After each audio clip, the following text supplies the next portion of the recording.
Hey, good evening, good evening, good evening. So I just tried to do a replay of the interview I did with Brian Tracy, and I tried streaming it from StreamYard. It's a feature that StreamYard has, and it's really a cool feature. I've never had it not work, and I get a message saying that it had been killed on several different platforms I was live streaming on. It stopped working, and I don't know why. They, of course, StreamYard blamed Facebook, but it happened on LinkedIn and one of the YouTube channels. And so, you know what? I'm gonna do it. If you would like to see it, I'm just gonna do it anyway. I am going to replay the interview that I had with Brian Tracy. Bruce Mills, it's good to see you, brother. I'm going to replay it right now. I'm going to replay it I'm not going to go through the whole intro video, but I'm going to play it right now and y'all can watch it, not watch it.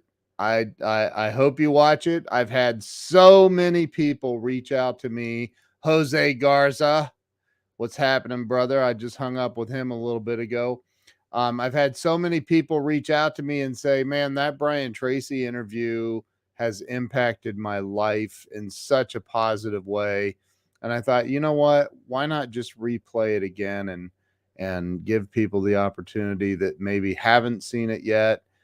For all you night owls, let you watch this. So I'm going to go ahead and replay it starting right now. I will. You can make comments, but I will not be. I will not be showing comments. It'll be the original. I downloaded it. It's streaming directly from my computer. So I hope you enjoy this. I appreciate each and every one of you. This is one of the most powerful interviews I've ever had. Brian Tracy drops a gajillion dollars in wisdom. I mean, if is that a number? I don't even know.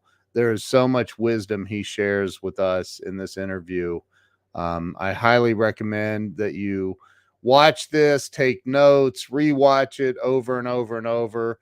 It is absolutely an amazing interview from the one, the only Mr. Brian Tracy. So here we go. I appreciate you guys. I'm going to play it from right at the end of my intro video. So here we go. And we will see you guys tomorrow. I'm interviewing Ron Jones. You don't want to miss that tomorrow on Breakthrough Walls. But for now, let's watch Brian Tracy. You guys have a good night.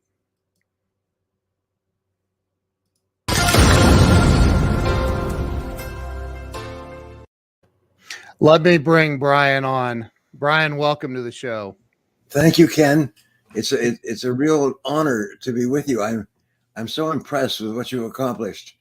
Thank you so much. I really appreciate that. I didn't sleep last night, just so you know. you're so I don't know if you know this or not, but you are literally the reason that my life changed many, many years ago. I have it right here. I started listening to the psychology of success and the psychology of sales and spent thousands and thousands of hours listening to you in my car driving all over the state of Ohio. So thank you. Well, thank you. I'm greatly honored. I made that program with Nightingale Conant Corporation in the 80s, yeah. And it has been very helpful. It's gone worldwide. It's in 53 languages, and many people have changed their entire lives by simply changing direction. You hear things that you've never heard before. You think of things you've never thought of before, and you look back and you realize as we go down the road of life, we occasionally take a turn, and that turn takes us on, and we never come back. There's a wonderful poem by Robert Frost, and where he said, "And knowing how road leads on to road, I doubted if I should ever return." And he's talking about two roads in a wood that he met, and he took one road, which he said this road looked as though it had been very busily used, but this other road had not been used very much. And so most people take the familiar road. He said, I took the unfamiliar road. He said, and that has made all the difference. And it's a Yeah. wonderful, what I call the road less traveled. Yeah. And he became the poet laureate of the United States, and for several poems that he wrote. And that was one of them that you never forget. I took a different path than other people took. That's kind of been the story of my life. I can remember, and this I'm kind of going off the normal way that I do the show, but I remember when I first got into sales, and you talk about this in some of your programs. I was like, I'm going to go out, I'll be a millionaire in the first 6 months, and I'll retire by the time I'm 30. And it took about a month of not making any money. And I was Right. like, okay, I better figure this out. And that's when I started investing in your programs and your teachings and of course Zig and others. But I'm telling you, Brian, it really changed the trajectory of my life. So this show is really, it's all about, I started this almost 4 years ago. And it's all about helping people have a breakthrough in life. And I think, you know, um, everybody hits those walls in life and they can't break through. They get stuck. So Yeah. let's start with, just tell everybody, if you would briefly, whereabouts you were born and raised. Well, I was born in Prince Edward Island in Canada during the war. My father was in the Canadian Army, and he was sent to the the island, and I guess they took care of flights and ships going across the Atlantic to supply the war effort. And so that's where I was born. And 2 months after I was born, my parents moved to Toronto, and 8 years later they moved to Southern California. And so I grew up in Southern California. And when I was 16, they moved back to Vancouver, British Columbia. I finished my high school in Vancouver, and then it's an interesting thing. I began to read about people, and I found that the things that you read when you're young have an inordinate influence on what you do when you grow up. And I read about successful people. I read about adventurers. I read about people who had accomplished tremendous things. I read about adventurers and successful people. And what happens is it sort of directs you. And when I was 20, I went off to see the world, and I didn't come back for 8 years. For 8 years, I traveled. I worked on a ship across the Atlantic. I traveled across the Sahara Desert and all through Africa. I traveled all over the Middle East and then India and China, and it was the most amazing experience. And you'll know is it's not any big thing. It's just surviving. It's just surviving. It's just, that song, staying alive, staying alive. You're just staying alive. Right. And you get a job. And the only thing I could get was either laboring. When I was 23 years old, I was an itinerant farm laborer. And an itinerant farm laborer is someone who works on the farm during the harvest. And you sleep on the hay at the farmer's barn. You get up before sunrise. You eat with the farmer's family. You get out to the fields before the sun comes up, and then you just work all day to get the crop in before the first frost. And that's what I did. And at the end of the harvest, they laid everybody off. And you And move how on. old were you? Well, at this time, I was about 23, Wow. 24 years old. And and then I found that where I was in a third world country, is I couldn't get a job working on a farm because there were too many other people who would do it for less. And so I got a job in sales, and the job in sales was knocking on doors every day, knocking on doors, and I just barely survived. It was like holding on by your fingernails, and to get up first thing in the morning. I had a one room in a little boarding house, and I get up first thing in the morning, and I go out and I'm selling a little cheap product, and I go from door to door selling this product, $20. And I sometimes would go 2 or 3 days without making a sale. And I lost something like 15 pounds during my first 6 months in door-to-door sales. I say the very best way, the best weight loss product or program in the world is to go out selling without training.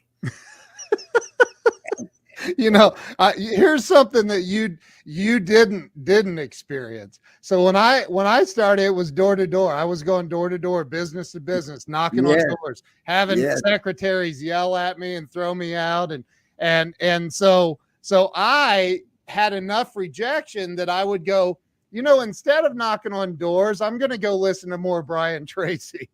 Uh, And I'd sit in my car listening to you instead of doing what I was supposed to be doing. But yeah. well, I've had many people who've transformed their lives by sitting in their car Yeah. and listening to this stuff and then having Yep.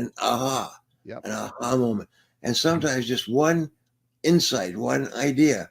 I had this neat guy wrote me an email, and he said that he was selling telephones on a table in a shopping center, and he wasn't making any sales. And finally, he went down to the bookstore, and he found a book called The Psychology of Selling, and it was by me. And so he bought the book, and he began to read it, and he had one of those aha moments.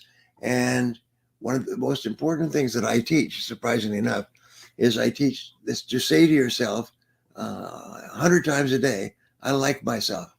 I like myself. You remember that? Oh, I, yeah. I like myself. I like myself. I like myself. Yeah. It's the most amazing thing because it sort of motivates you and gets you pumped. So he started saying, he'd sit in his car and he'd say, I like myself. I like myself in the parking lot. And then people would come past on the way into the shopping center. And they look at him and he's sitting there pumping himself up. I like myself. I like myself. And when he felt he was pumped up enough, he would go into his table and he would begin to sell. He said his sales transformed. He went from basically struggling and starving. He became the top salesman in his company. He became a sales manager, a sales supervisor. He started his own business. And he said it was absolutely amazing. What you say to yourself and believe has the greatest impact of all. What you say to yourself and believe. I like myself. I like myself. I like my. Another thing, and I practice this with my kids, is keep saying, I can do it. I can do it. I can do it. I can do it. It's so important. I can do it. And you start to believe it. And then your self confidence goes higher and higher, and you like yourself. In psychology, there's a critical factor, and it's called your self concept. Your self concept is how you think about yourself, and how you think about yourself on the inside determines everything that you do on the outside. So when you say to yourself, and the critical part of this is your self esteem. Your self esteem is how much you like yourself. And so you keep saying, I like myself. I like myself. I like myself. And the most amazing thing is your self confidence goes up. You become more positive. You like yourself more. You have more energy. It's the most wonderful thing. Successful people like themselves and believe in themselves. Yeah. You and I have something else in common. I didn't graduate from high school, and I can remember for years I felt so insecure about that, and I until I started hiring college graduates. That's terrible. But like I started hiring college graduates to sell in my company. And I was like, what in the world? What are they teaching you in these universities? So, I quickly got over that. And I'm curious what, at what point was it that you said, I'm going to get into psychology and really start teaching, because that's what you teach. You teach the psychology of selling, and where, how did you get past that imposter syndrome to that point? Yes. Well, when you start talking to yourself in a positive way, and start reading in a positive way. We could talk all day, as you know. I have not produced 300 success programs. I've produced more than 1,000. I've written 91 books in 53 languages, and Wow. each one of them is very, very exhaustively researched. Yeah. I spend hundreds. I reckon, without exaggerating, I've invested 150,000 hours studying the psychology of success. And so what I do is I just read and take notes and read and take notes. And when I finally reach a critical mass, then I write a book. And so my books, as you know, are loaded with practical ideas. They're practical, they're sensible, they're organized. So people ask me, how can I be more successful? And I've designed or developed what I call a golden triangle of success for our listeners today. And it has three parts or 3 points of the triangle. The first part of the triangle is self responsibility. Self responsibility. This is the Okay. turning point in the life of leaders. Right. Leaders accept responsibility. They accept that if it's to be, it's up to me. Mm-hmm. And so the starting point, the turning point in people's lives is when they say, I am responsible for my own life. Everything that I'm going to accomplish is up to me. I remember I was sitting in a little apartment, it had 2 rooms. One room had a bed that opened up, like actually a couch that opened up into a bed. It had a little bathroom and a little bedroom, a little kitchen. And I was sitting there in the winter. It was 35, minus 35 degrees, middle of the winter. And I had no money. I had nothing. I was working on a construction job. I'd have to get up at 5 o'clock in the morning and take buses across town to my construction job. And then I'd work all day on construction and then I'd take buses all the way back. And I'm sitting there, I'm earning just enough to live. And I remember this, as I'm talking to you, I can see it, is that this is my life. This is my life. My life is not going to change unless I change. And so I realized I am responsible for my own life. And it was a turning point for me. I was never the same after that. And then I was working on a construction job in a shopping center, and downstairs there was a bookstore. So I went down to that bookstore and I started buying books. I bought a book on, I still remember, I bought a book on abnormal psychology. What on earth do you read? I was a high school dropout as well. What on earth do you read about? But I started to read, and I just read eclectically, this and that and other things. So the first point is accept responsibility. And you'll find that all negative emotions, all negativity comes from blaming someone else for something in your life that you're not happy about. And so you'll find that, and there's a really great psychologist, they say basically you are a child until you accept responsibility. When you accept responsibility, you cross a line, you step over, and now you become an adult. So Wow. whatever happens, you just say, I am responsible. I am responsible. And people say, well, what if somebody drives into your car in the parking lot? You're not responsible. You are responsible for your response. And this is one of the great discoveries in psychology. You may not have driven into your car, but you're responsible for your response. What do? You get angry? Do you get depressed? Do you run after you? Be cool. Be cool. Like in the movie and the play West Side Story. Be cool. Be cool. Be cool. and so successful people accept responsibility for their lives. The second part of the triangle, and this was a major turning point in my life, is goals. And setting goals is a miracle. And there's a special way to set goals. And I will just give me a minute to just share it with our friends. Yeah, please. The critical thing about goals is that it must be in writing. They must be in writing. And write them down, write them down, write them down. Yep. So what I do is I used to have, here we go. I used to have a, Uh-oh. I think he may have hit a button on the computer. He'll be back. Stay with us. I think there you are. There you are. all right. Okay. And so again, I've read about 6,000 books in my lifetime. And one day I read a book and it says you have to have goals and they have to be in writing. So what I did is I went out and got a pad, a writing pad. Yep. It costs $1.59. I say, go out and buy this pad and then write down 10 goals that you'd like to achieve in the next 12 months. Don't write goals for 25 years because they have no motive power. So right. Just say 10 goals that I like to achieve in the next 10 years. Write a date and write down your 10 goals. Now, the critical thing about goals is you write them in the present tense as though they are already a reality. You don't say, I will earn, because the subconscious mind cannot deal with anything except the present tense. So you say, I earn X number of dollars. I weigh X number of pounds. I exercise X number of minutes, and so on. So always write them in the present tense. Then in your subconscious mind, you create what is called a cognitive dissonance, which is like two cymbals clashing together.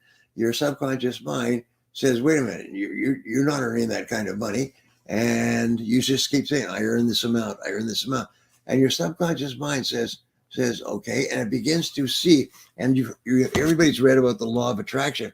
What happens is when you write down a goal that is inconsistent with your current reality, your subconscious mind goes to work to attract into your life everything you need to achieve the goal.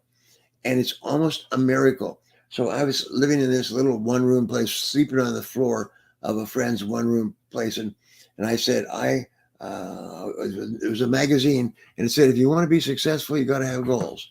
And they have to be in writing. And I said, okay. So I wrote down 10 goals.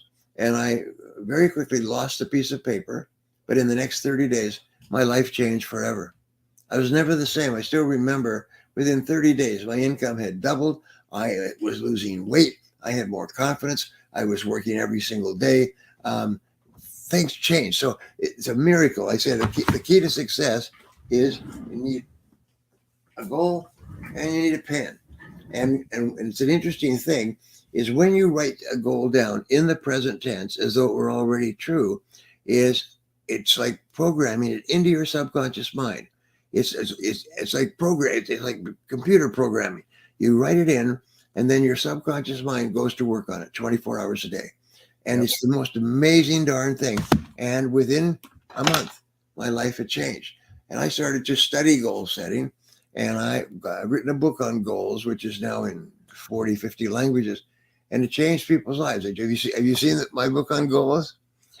Oh, wonderful.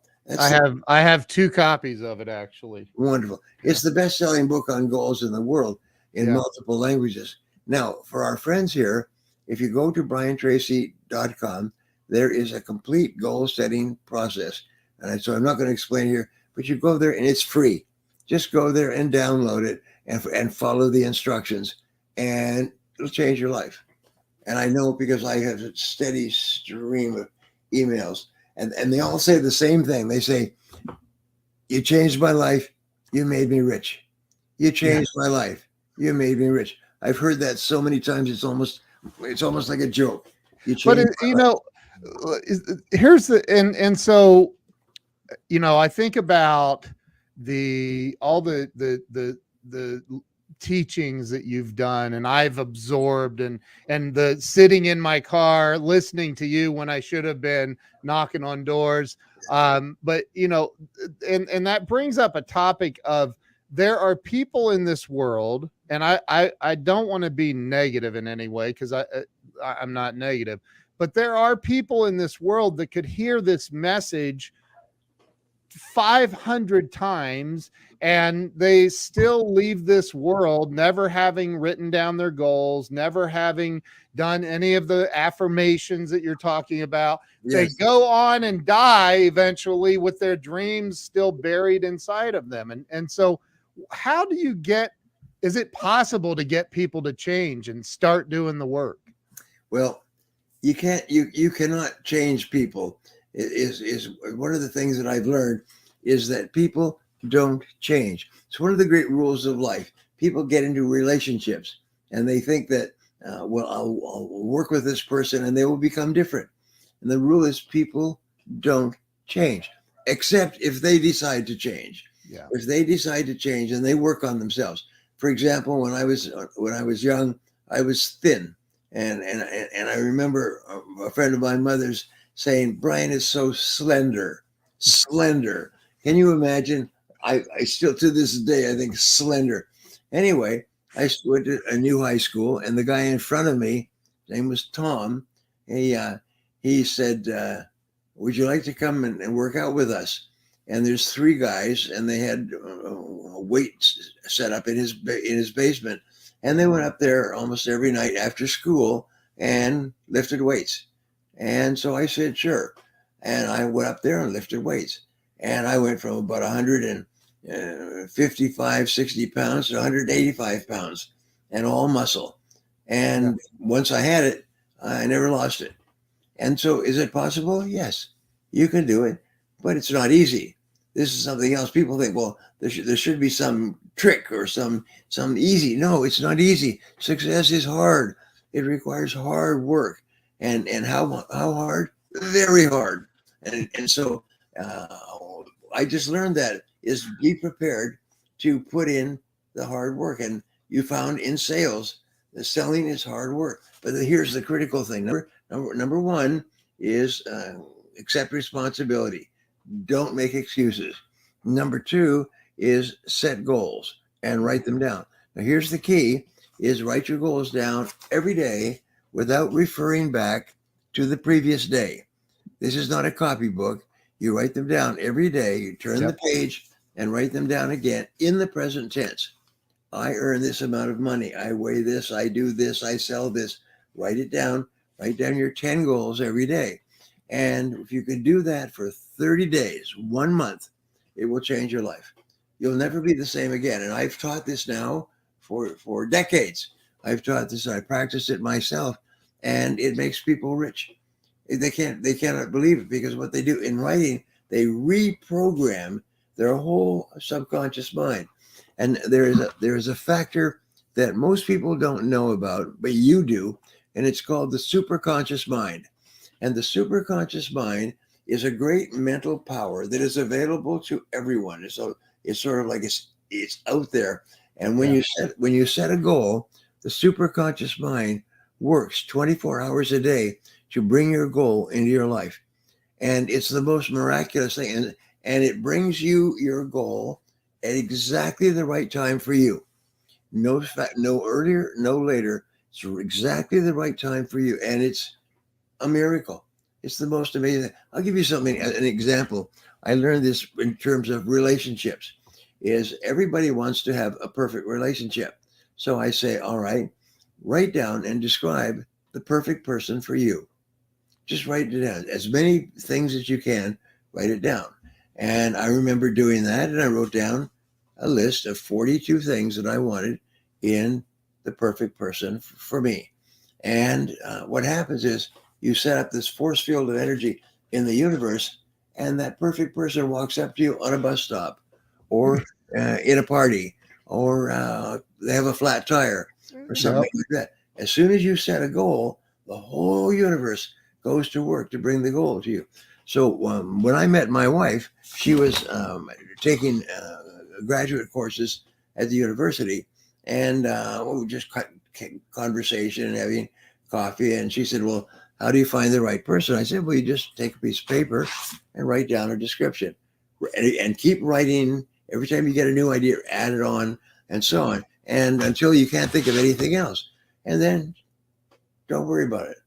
And so she said to me about 2 or 3 months later, she said, I'd like to talk to you if you have a few minutes to spare. I said, sure, because we were friends from the university. Yeah. So she came over and she said, I followed your advice. And I said, yes. She said, I wrote everything down as you told me. And I discovered exactly what I wanted in life. And I said, well, that's great.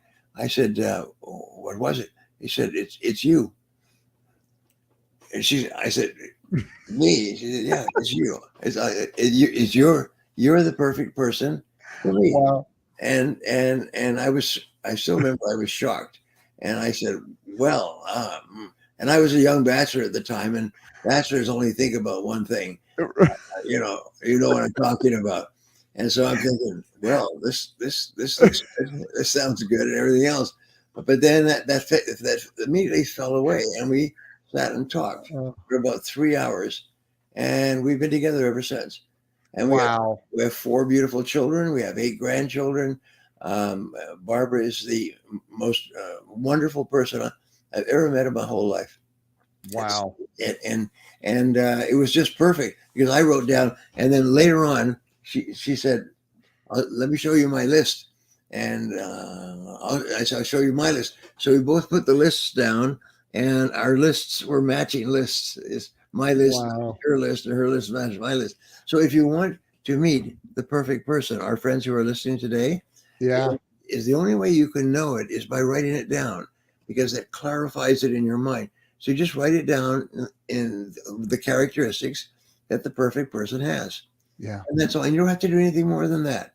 Is you then just take a deep breath, and the perfect person will walk into your life at exactly the right time. And I know because I've given this advice for years all over the world, and I've never had a failure. I've never had somebody say it didn't work. They say, "Oh my God, it worked." You It know, works. I've been working in this company with this person for 3 years, and then I wrote it all down, and I looked up, and I realized, oh my God, it's her, or it's him. Wow. Yeah. And you take the list and you say, here's my list of the perfect person for me, and they're together for the rest of their lives. It's a wonderful thing. Now, if you want to be wealthy, well, write it down. And if you want to have a great life, write it down. What would be in your life? Your home, your car, your skill, your average income, marriage, children, everything else. I always say, write it down, write it down, write it down. There's a It's true though. It pardon, works. it It works. works. You know, there's And people don't. I mean, there will be people that watch this, listen to this, and they'll go on about their day and never write it down. yeah. And it makes me crazy. Well, I one of my favorite movies is the movie Patton, starring George C. Scott. Yeah. And Patton, his first breakthrough as a great general, and he was the number one general on the American side. He was the one general that the Germans feared more than anything else, and he was very controversial because he was very aggressive. Anyway, he's leading the American army into a battle against the German army in North Africa, and the German army comes in, and they're led by Rommel, and Rommel was a fantastic general, and he had defeated everyone that ever come up against him. So here's Patton, and he's got the American army, and then there's Rommel's army, and he's sitting there and he's watching the armies, he's watching the battle, and the battle's going back and forth, and then the Germans start to retreat, and start to retreat, and start to retreat, and then he says, and he says, Rommel, you magnificent bastard. He said, I read your book. I read your book. And I never forgot that. You can read one book and it will change your life. Yeah. I've written a book. It's called Maximum Achievement. Yeah. Maximum Achievement. And many people say it's the best book on success ever written. It's actually much, much better than The Psychology of Success. It's called Maximum Achievement. And I have met, just as a matter of fact, I just had lunch with a multi-billionaire a couple of days ago, and he read my book, and he became rich, and I mean, and very rich. And around the world, I go and I have lunch and dinner and so on with multi-billionaires who say to me, "I read your book; it made me rich," and because Psychology of Achievement explains exactly how you can design your mind, your thoughts, your goals, and so on, and you suddenly begin to achieve things at a level you never thought possible. So it's there. It's there. Wonderfully enough, it wasn't there 100 years ago, 50 years ago, but these ideas are here now. Debbie asks a great question that I was planning to ask. What is your favorite book that you've written? And it is Maximum Achievement. Is it? And, Yeah. and I was approached by Nightingale Conant Corporation just at the time that the audio cassette business was taking off. And they said, would you do a program for us? And I said, yes. And I would do this program. And they called it The Psychology of Achievement. And we released it. And it went explosive. It became the best-selling audio program on success in history, worldwide. Wow. And then afterwards, they said, could you do a second program for us? We like to do one program each year on selling. And I said, well, I've been in sales for 20 years. I'll do a program. We'll call it The Psychology of Selling. And so I did The Psychology of Selling. And it became the best-selling audio program. Yes, as a book, as an audio program, more people have become rich and retired as millionaires after listening to that program than any other single sales influence. Some of the biggest and best companies in the world use this as their foundation training. And Alan, thank you, Alan. Many Miles to Go. Yeah. That's interesting. He says, my favorite book is Many Miles to Go. That is a book I wrote about my travels. I went off to see the world at the age of 20. I crossed Canada and worked on a ship across the Atlantic. I rode a bicycle down to Gibraltar, sold the bicycles and bought a Land Rover. And we were out of money. We're always out of money. We're always selling anything to get money. And we got in this Land Rover and we set off across the Atlantic, the Sahara Desert. And it was the most amazing damn thing. We almost died. I mean, if Alan just called in, Alan, that was an amazing experience. We had 500 miles without a blade of grass. Without a blade of grass in a beat to hell Land Rover that kept breaking down. And we went with a bunch of German guys our own age, and they were in a German, we call it a Volksbus. And their car broke down. Finally, we just got to the other side of the desert and survived, but we almost all died. It was the most amazing damn thing. And and that's Many Miles to Go. So I wrote this book, Many Miles to Go, and unfortunately, the publishers did a terrible job with it, but it became a bestseller all over the world. But not in the U.S. However, it is available. You can still get it, and it just talks about how I went from Vancouver, British Columbia, all the way across the Sahara, and people are saying, and at the end of it stops on the other side of the Sahara. And for years, people have been saying, well, where's the part to Johannesburg? It's another 2,000 or 3,000 miles across Africa to Johannesburg. And I've already written it. I keep sitting there. I've got to write this into a book, because Many Miles to Go, it's going to be called Many Miles to Go, The Journey Continues. The Journey Continues. And so I spent years traveling all over the world. From there, I traveled all over Africa. I traveled from London all the way to Singapore by land. I traveled from Vancouver all the way to South America by land. I've done anyway. Wow. You have seen some interesting things then. Well, for sure. I survived. Right. I didn't die. Right. That is so funny. Here's the most important thing, though, is the key to getting across the Sahara Desert and all the way to Johannesburg was a goal. You got to have a goal.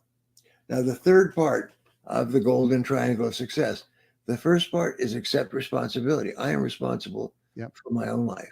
Everything I accomplish is up to me. Number two is set goals and write them down clearly. Once you've written them down, by all means, study, learn. But the third key is continuous learning.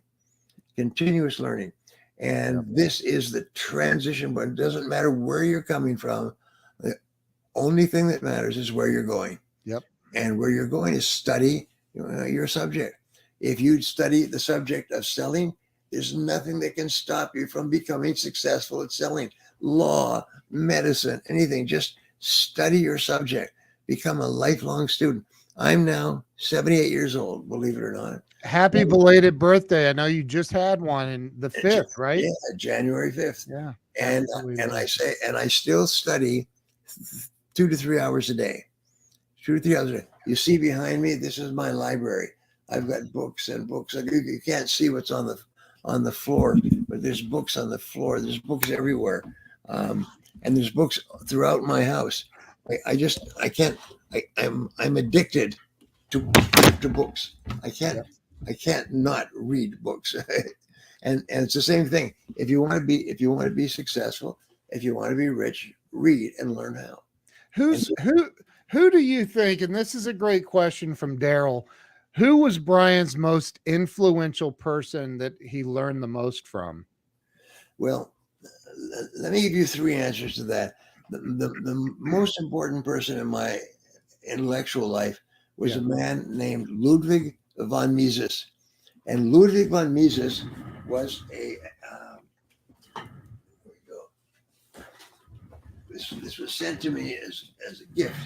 It's called the best of Ludwig von Mises. Ludwig von Mises was an Austrian economist, and everybody who reads von Mises changes forever. And what he did is he explained how economies work. He explained how wealth is created. He explained how countries become rich and poor and so on. And he had an enormous influence on not von Mises, but Frederick von Hayek. Yeah. Frederick von Hayek won a Nobel Prize in economics as a student of von Mises. And if I could say, read one book that will help you to understand the way the world works, read Ludwig von Mises. Try this, The Best of Ludwig von Mises. Now, the first book I joined the Conservative Book Club out of a magazine, and Uh-huh. they sent me a free copy of a book called Human Action. And Human Action was von Mises' book that explained how human beings act. And so I got it, and it was a big book, huge book, 780 pages. And Wow. I carried it around with me. And one day I was in a motel room on a business trip, and the television was broken. So I started reading this book, and I died and went to heaven. It was the most brilliant piece of writing everybody's ever read. It's the most brilliant piece of writing, and it's called um, "For Human Action." Is how and why human beings behave the way they do, and how this affects the economy, how this affects our world, and how it affects success, freedom, Yeah. everything else. So that would be my first one there. My second is Wow. great influence was a man named Emmett Fox. And Emmett Fox was a spiritual writer. He died in 1941. And he wrote a book called The Sermon on the Mount. And everybody who ever reads The Sermon on the Mount is never the same again. It's so beautiful. He explains spirituality in such a beautiful way that you just love it. It's just so good. So I would suggest Emmett Fox, Emmetfoxx, Emmett Fox. And then the third great influence for me, I'm just trying to think in terms of success, would probably be Napoleon Hill, who wrote a book called Think and Grow Rich. Think and Grow Rich. Yeah. And it was the great book that changed the lives of millions of people. And my goal was to write the next book, not a different book, but the next book. He wrote his book back in the 30s during the Depression. I wrote my book in the 90s. And so my book, according to millions of people, takes it to the next level. And it's called Maximum Achievement. That's my favorite book of my own. But Wow. the other one I would say had a great influence on me was Think and Grow Rich. And that's the book for success, earnings, money, growth, everything. But my work is actually superior. Um, What and Siraj asks a question, what's more important, action or discipline? um I'm curious what your answer is on that one. Action or discipline? well, it's interesting that you say that because Napoleon Hill wrote the book Think and Grow Rich. And then he wrote other books. But that was the book that he's remembered by. And then some years later, he wrote a book called The Master Key to Riches. And The Master Key to Riches is a great book. And it has like 12 chapters, just 300 pages. And in each chapter, he talks about the keys to success. And he keeps doing this all the way through. He said, and you will soon see the master key to riches. Is the master key to riches will soon be revealed to you. And he just kept sort of teasing the reader. And he came to the last paragraph of the last chapter is the master key to riches is self-discipline.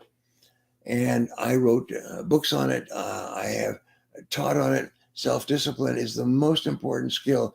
With self-discipline, you can do anything. And without self-discipline, you can't do anything. So self-discipline is important for action. Is you will not take action unless you have the discipline to force yourself. I remember there was a great writer who went down on the Lusitania, by the way, and his name will come to me in a second. Anyway, he was asked, what is self-discipline? He said, self-discipline is the ability to make yourself do what you should do, when you should do it, whether you feel like it or not. And it is the most important quality of all for success, is to force yourself to do it, even if you don't feel like it. What he said was that anybody can do it if they feel like it.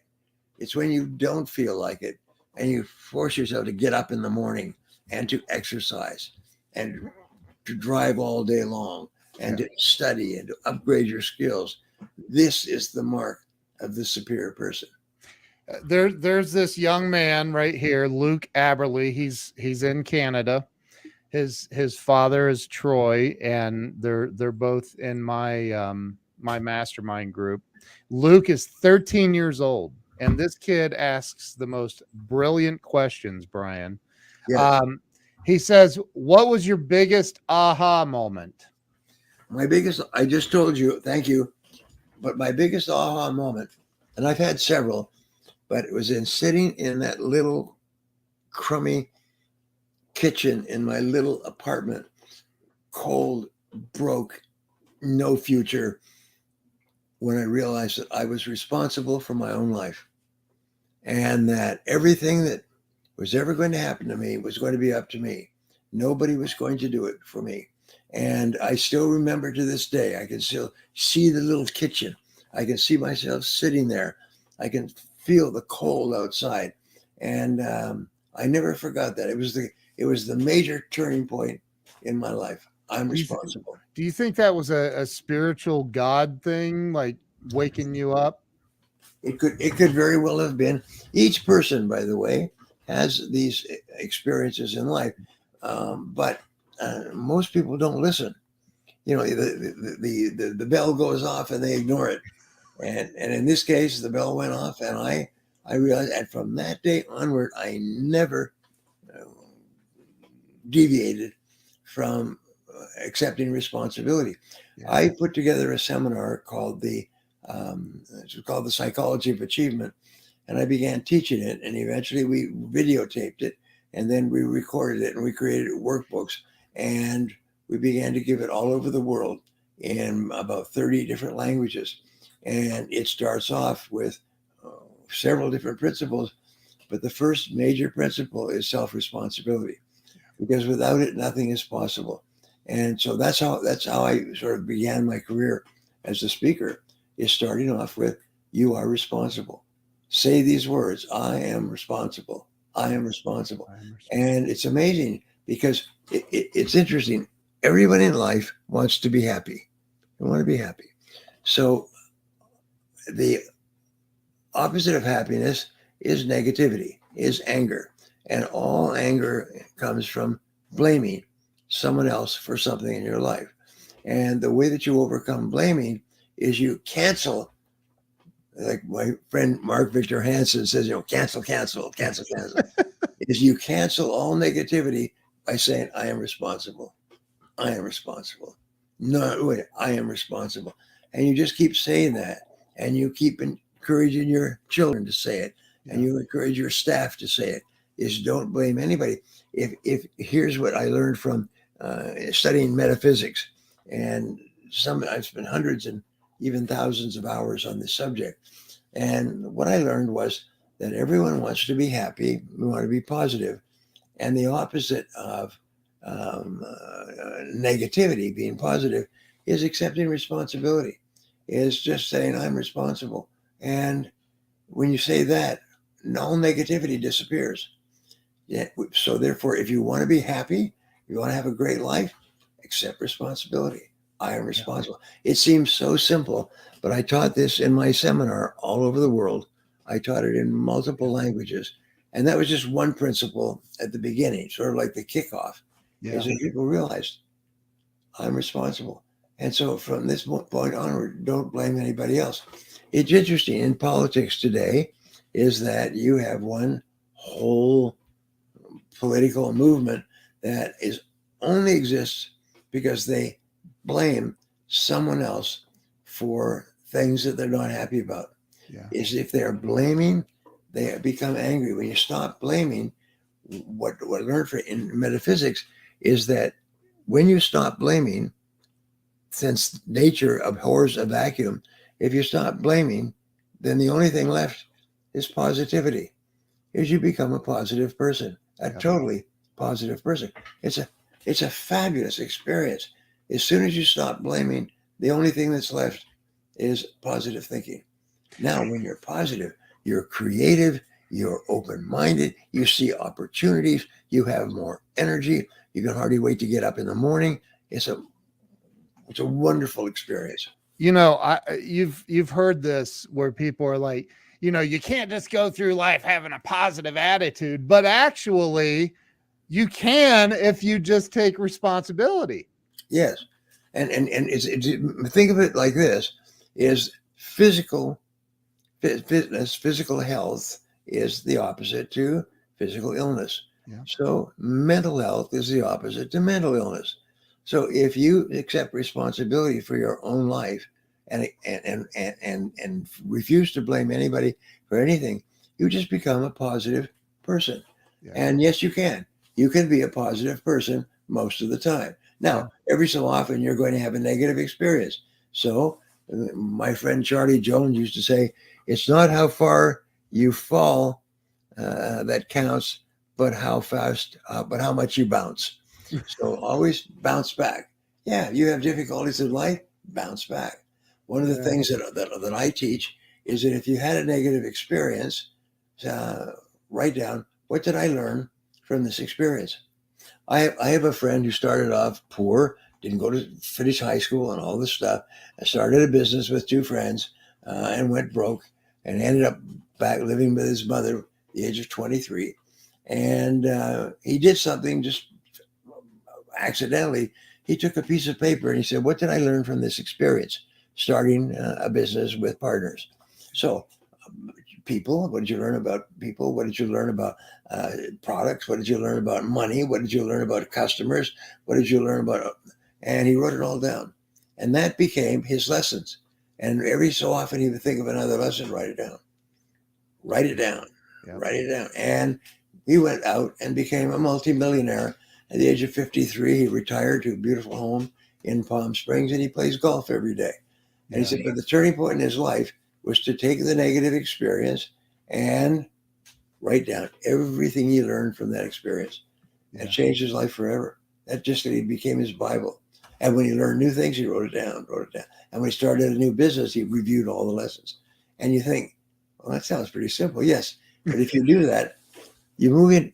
Here's an interesting statistic. 3% of adults have written goals and plans to achieve them. 3%. And Harvard University did a study, and they interviewed the graduating class of the MBA faculty, and they asked them, how many of you have written goals and plans to achieve them when you leave the university? And they found that 3% had written goals and plans. About 14%, we see 3% about 15 out of 3. 17% had goals but had not written them down, 80% had no goals at all except to get out of school and spend the summer on vacation. So after they all graduated, 10 years later, they went back and they interviewed them. Is, how are you doing today? One of the questions they ask is, how much are you worth? How much are you earning? And they found that the people who had goals but had not written them down were earning twice as much as people who didn't have goals at all. But the people who had written down their goals were earning, on average, 10 times as much as the others. And that means some were earning 20 and 50 and 100 times. But this, just if you want to increase your net worth by 10 times, write down your goals. Just write down your goals. And it's so true. yeah, I mean, it is. And this is something that I talk about a lot and probably learned it from you over the years. But, you know, like writing, and Jack Canfield wrote a book with Janet Switzer, I think, called The Success Principles. right. And and I bring this up often. The very first chapter is take 100% responsibility for everything in your life. I'm like, there's a reason that's the first chapter. It's the most important thing you can do. And here you are teaching it in the triangle. And there's nothing you can do until you take responsibility. Amen. And so that's the starting point. Yeah. That puts you in charge. It puts you as the primary motive force in your own life. You're now the power in your own life. You're responsible. And with my children, I have 4 children, and I practice all these principles on my children. And so whenever we have a problem with my kids, I would say, all right, you are responsible. What are you going to do? You are responsible. What are you going to do? And so they've grown up hearing that, oh, Dad, don't say that again. But they've grown up, they've married people who believe in self-responsibility, and they are happy and they're successful. And it's just the most amazing darn thing. But nothing starts as like Jack Canfield, who's by the way, he's a dear friend of mine. Yeah. Has been for many years. Yeah. But he and I have drunk at the same wells of knowledge and experience. And he's absolutely right. If you accept responsibility, nothing happens. Now, when you accept responsibility, from that time on, you're in charge of your life. And if you have eliminated negative emotions, so the only thing left is positive emotions. So now you have only positive emotions. It's the most wonderful darn thing. It really is. My mom is watching, by the way. So my brother's on here, and he asks a question: do you ever get to the point where you've arrived? Well, I think that my success is a great blessing, and because and I've been able to provide my family with a wonderful life. Yeah. My family never has to worry about anything. Most important of all is my wife. A good marriage is just an extraordinary thing, and Barbara is an extraordinary person. But you never get to the point where you've arrived, because you always want to do something more and better. You always want to contribute like you can. You're always thinking in terms of, how can I contribute more to other people? What can I do? Is you'll never stop thinking in terms of how you can put more in. How you can put more in is you never relax. You think, look at all those books you have, and the books I have. Look at all the stuff that you know. Well, I could share these with other people. It might change their lives, like our conversation today. Yeah. Yeah. So if people want to be successful, accept responsibility. And then I say, responsibility for what? Well, write down your goals. Responsibility for achieving these goals. And how are you going to do it? Is continuous learning. Yeah. Continuous learning opens every door. Continuous learning is a miracle. I talk about, people call me the king of live streaming. I've done over 3,000 live streams, and I'm always trying to teach something. And I bring it up often that Brian Tracy said in I believe it was the Psychology of Success, that if you want to earn more money in life, do more than you're paid for, which is a crazy concept, right? But people don't do it. And I used to preach this to salespeople that worked for me, and I was like, maybe consider doing more than you're paid for, and your life will change. You'll make more money. And they hated that. they, they did not want to hear it. Like, no, just pay me. And it's like, people need to grasp that concept. I really believe that we need to learn how to serve first and help other people by doing more for them. And the rest, the success follows that. Do you agree with that? I'm just trying to, yes, Napoleon Hill had a whole bunch of one-liners, but one of his one-liners is that always go the extra mile. He said, there's never any traffic on the extra mile. That's right. He said, always do more than you're paid for, and you'll always be paid more than you're getting today. Yeah. So instead of looking, come in an hour earlier, yep. Work through lunch, stay an hour later, work on weekends. And it's astonishing what will happen. Here's an interesting thing is Aristotle, 350 BC, studied human beings and asked, what is it that people want? And the answer, he calls it the primum movum. The first moving factor in human life is people want to be happy. Yeah. They want to be happy. Everything that people do is to achieve their own happiness. That's the ultimate aim. It's the ultimate motive power of all things that people do is to be happy. The question is, did it work? Are you happier? Did you make yourself and other people happier? Now, here's an interesting discovery is that if I share an idea with you that helps you and you tell me, boy, that was a great idea, that makes me happy. That makes it you feel happy when you help other people. And so therefore, when you are giving of yourself and people are happy, that's why families are so important, because when you give to members of your family and you make them happy, you make yourself happy. So the most selfish thing that you can do in the whole world is to help other people to be happy and successful. That's why you and I, in your broadcast, and me in my teaching, I've spoken personally to more than 5 million people in more than 5,000 seminars in 84 countries. And it's funny because I had major surgery on my hip and my back. And so now I can't stand and speak. And so I decided 2 years ago, well, it's time for me to retire. And I was 76. And then, bam, we've got the pandemic. Yeah. And so I couldn't speak. And I thought, well, that's an amazing thing. I decided to retire. And then suddenly there's no more audiences. It's very hard to be a speaker when there's no audiences. Every audience room in the world is empty. Yeah. And so I got home and I'm sitting there and the phone rings and someone says, Brian, could you do a seminar for us on crisis management? Well, some years ago, as I told you, I've written 91 books.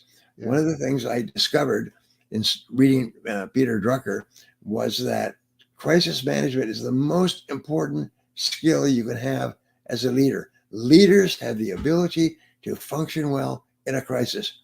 And so I began to do research and I wrote a series of what I call 21s, 21 great ways to handle a crisis when it occurs.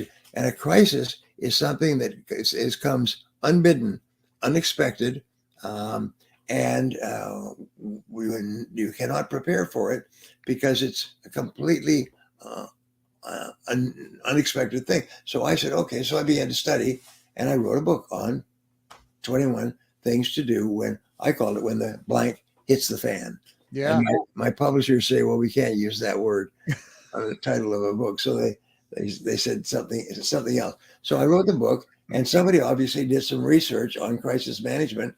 And my book basically is the book on crisis management. If you haven't read it, it's a short book, but it's got 21 things to do step by step. And I began teaching it as part of my 2-day MBA program. Wow.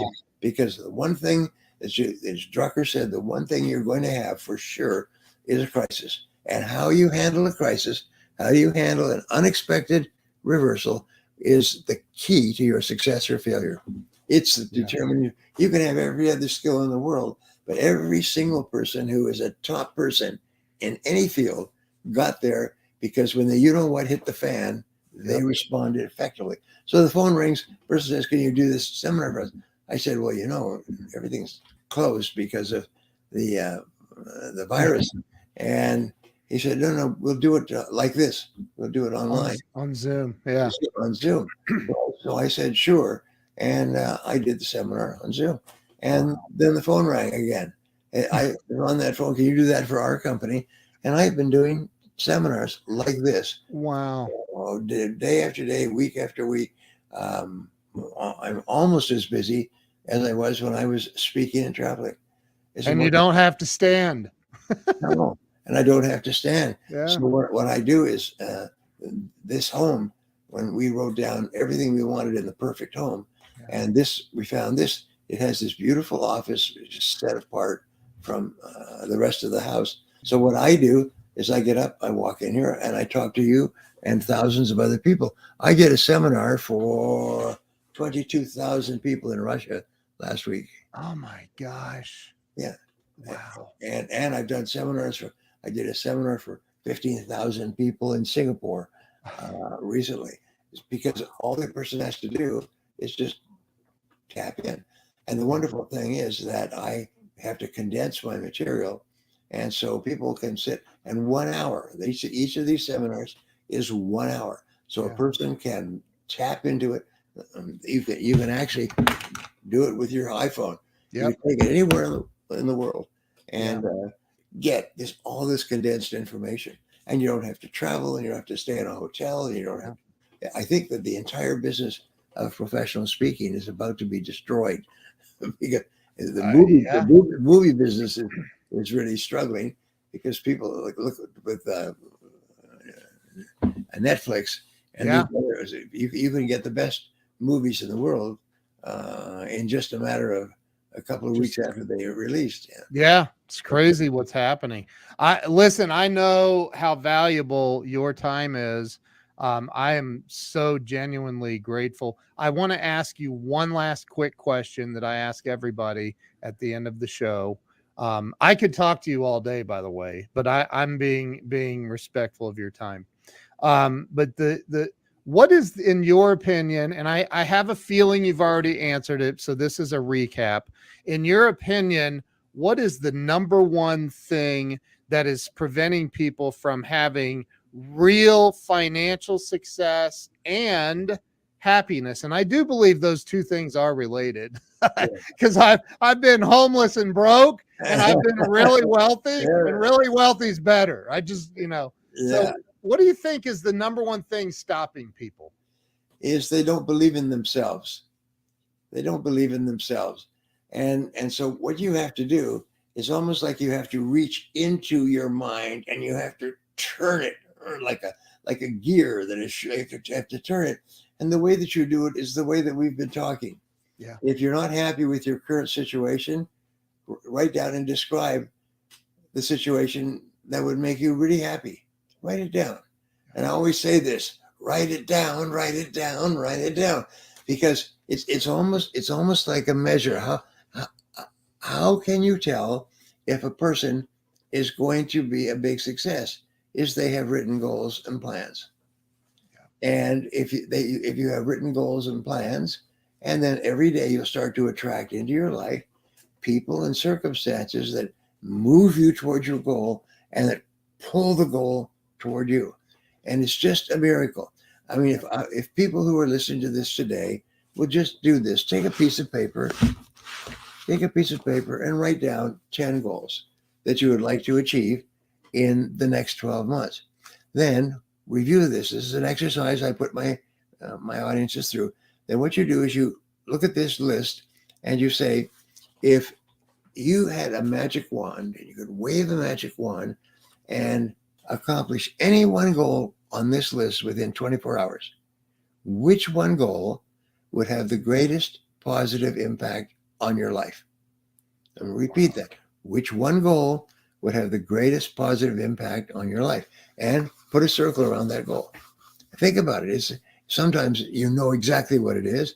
Other times you have to think about it, but just put a circle around that. Then take and write it at the top of the page of a clean sheet of paper, and then write down how can I achieve this goal? And that's it, question mark. And then write down everything you can think of to do. Write it down, write it down, write it down. Keep writing and writing and writing and writing. And I can tell you stories that just make your heart sing. I had this gentleman come up to me in a seminar in Atlanta, and he said, "Could Mr. Tracy?" He said, "Could I talk to you for a minute?" And we had 2,000 people there. It was the break, and I said, "Sure," because I always talk to people that want to talk. And then this guy was what I think the expression is buff. This guy was physically fit. He was great, strong face, strong jaw. He was obviously an important person, good person. Yeah. And he said, "Mr. Tracy, 12 years ago," he said, I came to your seminar, and I was living in the basement of my mother's house, and somebody said you should go to the seminar." He said, "Well, I can't afford it." He said, "I'll pay for you to go to the seminar." And he said, "Well, okay." So he came to the seminar, and he sat there. He said, "What you need to do," he said, and I remember this because Mark actually taught me this many years ago, is take and sit down and write down 100 goals that you would like to achieve in the years ahead. Not 99, not 101, just 100 goals. Yeah. And so I said, but you're going to have to do some preparation, get some magazines and newspapers with all kinds of stuff in them that you'd like to have, and do it on a Sunday, because you're going to need to sit at your dining room table and lay it all out, and then sit down and force yourself. It'll take you about 2 or 3 hours. And it's really a test to see if you want to be successful. He said, well, at that time, he said, I was broke. I was living in my mother's basement. I was in sales, but not very good, just surviving and so on. So he said, he walked out of there and he kept thinking, well, what have I got to lose? What have I got to lose if I write down 100 goals? So he went and he sat down and did everything, laid it all out, and he began writing goals. Writing goals, everything from a beautiful pair of shoes to a beautiful new car and a boat and a home and a beautiful wife and children and everything else. He was single, bastard, everything. And so he wrote them down. He said, and he wrote them down on a book like this. And then he put the book away in a drawer and went back to work. And 2 weeks ago, he was moving to his dream house. He and his wife were moving. He was married, children, they're moving. And he was unpacking everything, and he found the book. He said, there is that book. He said, he hadn't even looked at it for 12 years. He said, I'll be darned, there it is. He said, I wonder how I did. So he opened it up, and he started ticking it off. He ticked off one, achieved that. Ticked off one, achieved that. Wow. Ticked off one, achieved that. One of his main goals, he was 24. Geez. So he can. No, can you hear me? I can hear you clearly. I'm going to see. I still see you. You must have switched windows or something. There we go. I just touched something. So therefore, he's sticking it off. He said, my main goal, he said, was to meet and marry the woman of my dreams. To meet and marry the woman of my dreams. And I said, and I was married to the woman of my dreams. Wow. It was to have 2 beautiful children. We had 2 beautiful children. He said, when he sat there, he said, well, who is the woman of my dreams? And he thought, when he was going to high school, there was a girl who was really popular. She was the top cheerleader. She was, and I'm just this. Yeah. Okay, I still see you. okay. I'm trying to clear this off here. Oh, There we go.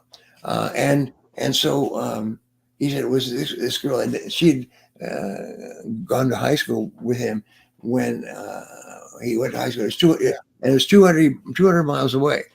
And he said, well, that would be the girl of my dreams. She was beautiful and popular and everything. So he called a friend of his who lived in that town. He said, you remember that girl? Do you know what happened to her? Oh, he said, I don't know myself, but I know one of her friends. I'll check for you. So he called back and he said, yeah, she's working in a company, and I can get you her number.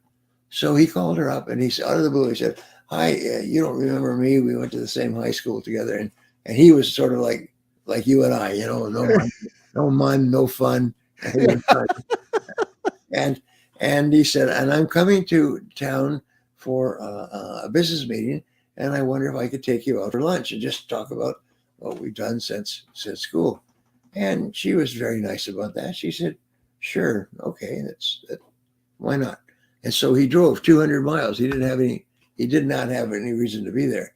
He drove 200 miles and got there, and he went and met her for lunch, took her out for lunch, and they hit it off.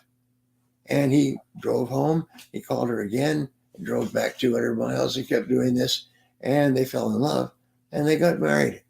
He said it was the most amazing damn thing. It was the right time for her, right time for me, and everything.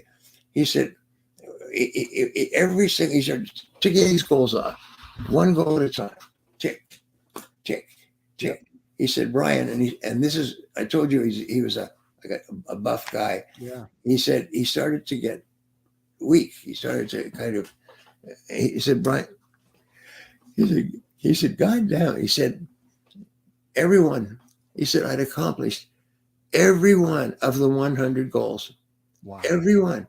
And I had never looked at this list before or again, but I'd accomplished one, and not one was unaccomplished. He said, I had the kids, I had the family, I have my own business, I'm a multimillionaire. He said, I got fitness and clothes and everything else.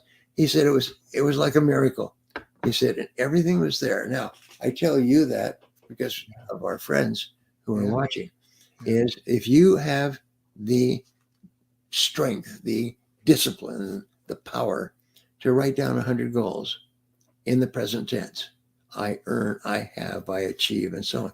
And write them down. What's going to happen is your life will transform. Your life will transform. It's almost like you're setting up a miracle power in the universe that will start to work. Now, here's the flip side of this: is what does it cost you? I'm not trying to sell you anything. And if you want to learn how to set goals, please go to briantracy.com and just download them. But if you just take a piece of paper, I say, if you don't have $1.59, your mother will buy it for you. She wants you out of the house anyway. So just get a binder. There's something about a binder. Get a binder, just write it down, write it down, write it down. And this gentleman said he accomplished all 100 goals. He said he's got a life that was a dream, and that was a wonderful story, and it's true. And I've had similar stories like that for decades. Thousands of people over there, they write to me, they write it down, they tell me these stories. And so, what does it cost? It doesn't cost you anything. Just take a piece of paper, and the proof that you really want these things is you can write them down. And you may not believe in yourself now, but every time you write it down, your depth of belief will grow. You'll believe it deeper and deeper and deeper. So that's my contribution to your friends, Ken. And I thank you so much for Brian, this stuff. I am so, I mentioned to you in the first email that when I started this show, one of my goals was to have Brian Tracy on this show. And that was almost 4 years ago. And here you are. So I'm so grateful to you. I'm so grateful to our mutual friend Mark Victor Hansen. Yes, I'm blown away. Actually, I'm still in shock that you're on here with me right now, and you've shared so much wisdom worth thousands, millions of dollars if people will just apply the nuggets to their lives. So thank you so much. If you don't mind, if you could hang on for me for just a minute and we'll finish up. I'm going to end the live stream and then you and I'll jump back on real quick and chat. Is that okay? absolutely. Okay. I want to thank everyone who's watched or listened. If you shared this out, there are extra brownies for you in heaven. So please, if you haven't shared this out, you can redeem yourself right now and share this out. Thank you so much to everyone. Thank you all. Brian, thank you so much. God bless you. Thank you. Thank you.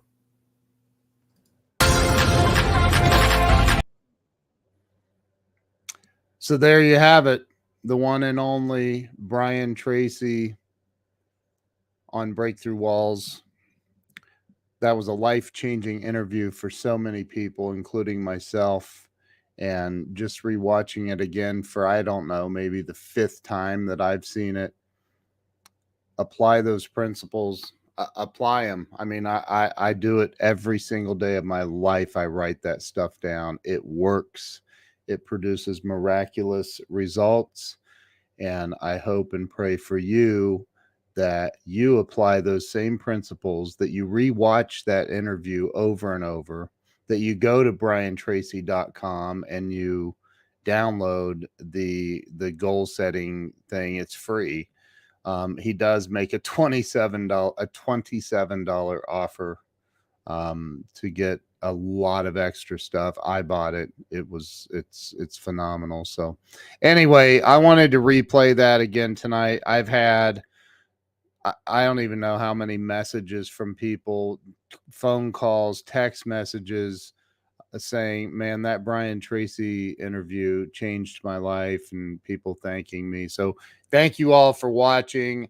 I appreciate each and every one of you, and I will see you tomorrow morning. I have the one and only Ron Jones on the show. He has an unbelievable story.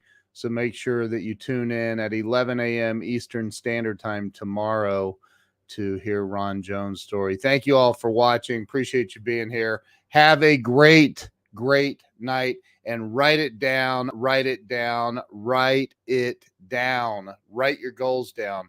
Write them down multiple times a day. Write them down.